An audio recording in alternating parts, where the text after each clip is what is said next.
ஸ்ரீகுருப்யோ நமஹ. நன்மைகள் தரும் பித்ரு தோஷங்கள் நீக்கும் தை அமாவாசை. தை அமாவாசைக்கு இவ்வளவு சிறப்புகள் இருக்கிறதா என்பதை இந்த வீடியோவில் பார்க்கலாம்.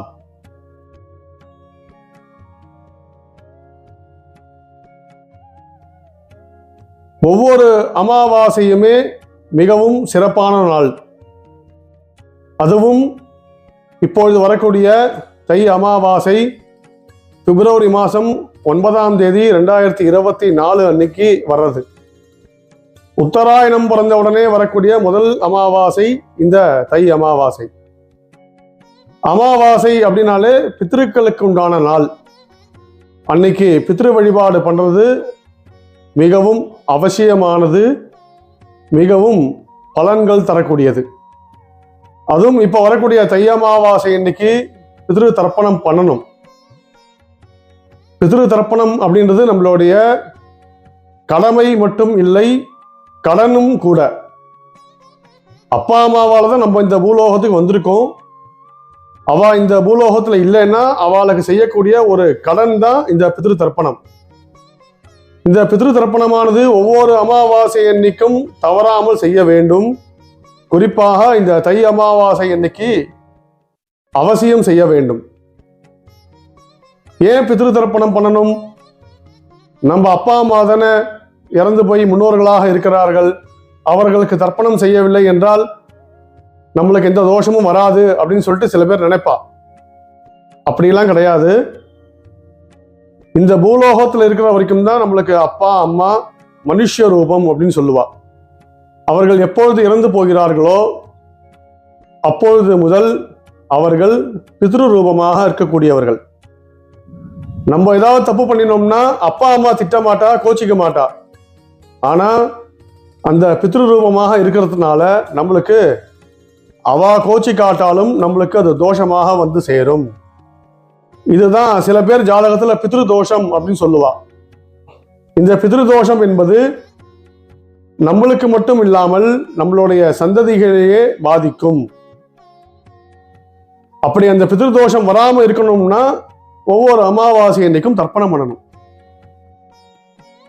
ஏன் தர்ப்பணம் பண்ணணும் அப்படின்னா, நம்ம தர்ப்பணம் பண்ணக்கூடிய அந்த எள்ளும் தண்ணியும் தான் அவர்களுக்கு, நம்மளுடைய முன்னோர்களுக்கு சாப்பிடக்கூடிய தண்ணியாகவும் எள்ளு ஆனது உணவாகவும் போய் சேர்கிறது.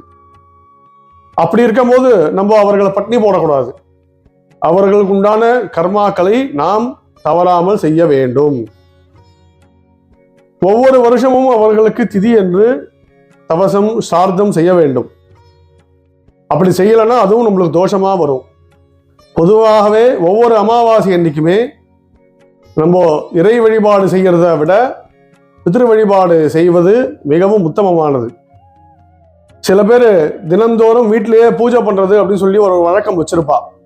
அவெல்லாம் என்ன பண்ணுவான்னா, அமாவாசை அன்னைக்கு மட்டும் முதல்ல பித்ரு வழிபாடு செஞ்சுட்டு தான் அதுக்கப்புறமா தினந்தோறும் செய்யக்கூடிய பூஜைகள் செய்வார்கள்.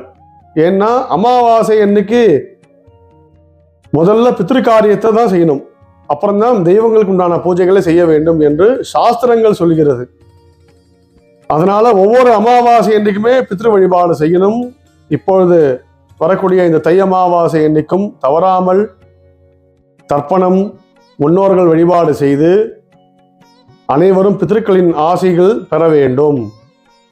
அதே மாதிரி இந்த அமாவாசை அன்னைக்கு தானங்கள் செய்வது மிகவும் விசேஷம்.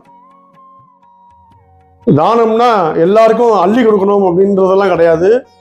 அமாவாசை அன்னைக்கு நம்ம கொஞ்சமா கிள்ளி கொடுத்தாலும் நம்மளுக்கு அது நிறைய பலன்களை தரும்.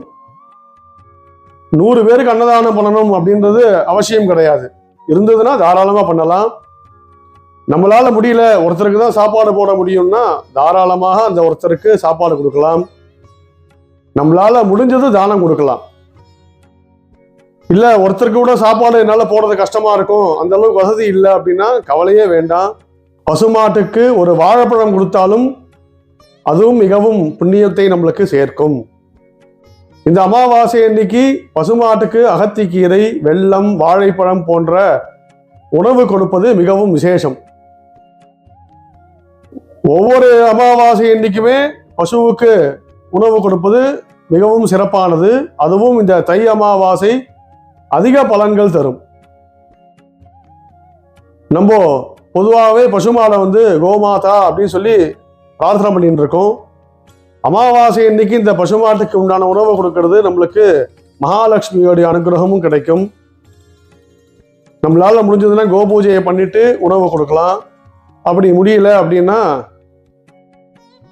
பசுமாட்டுக்கு உணவு மட்டுமாவது கொடுக்கலாம். அதுவும் முடியலன்னா சில இடங்கள்ல கோசாலை அப்படின்னு சொல்லி பசுமாட்டை பராமரிச்சுட்டு இருப்பா, அவர்களுக்கு நம்மளால முடிந்த உதவிகளை செய்யலாம். அப்படி பசுமாட்டுக்கும் என்னால கொடுக்கறது கஷ்டமா இருக்கு அப்படின்னு சொன்னா முதியோர் இல்லங்களுக்கு நம்மளால முடிஞ்சதை உதவி செய்யலாம், ஏழைகளுக்கு உதவி செய்யலாம். இதெல்லாமே நம்மளுக்கு பல புண்ணியங்கள் கிடைக்கும். சொல்லும் போது வேணா நம்மளுக்கு சாதாரணமாக இருக்கலாம், ஆனா இதோடைய பலன்கள் மிக பெரியது. நம்மளுடைய குழந்தைகளுக்கு இந்த புண்ணியம் சேரும், நம்மளுடைய சந்ததிகளுக்கு இந்த புண்ணியம் சேரும். அமாவாசை பௌர்ணமி போன்ற தினங்கள் எல்லாமே மிகவும் சக்தி வாய்ந்த நாள். ஒரு பட்சம் முடியக்கூடிய நாள். ஒரு பட்சம்னா 15 நாள். அந்த 15 நாள் முடிஞ்சு புதுசாக ஆரம்பிக்கக்கூடிய மற்றொரு நாள் தான் இந்த பௌர்ணமி அமாவாசை. இந்த நாள்ல நம்ம செய்யக்கூடிய எந்தவித பூஜையும் எந்தவித தானமும் நம்மளுக்கு 100 மடங்கு பலன்கள் கிடைக்கும்.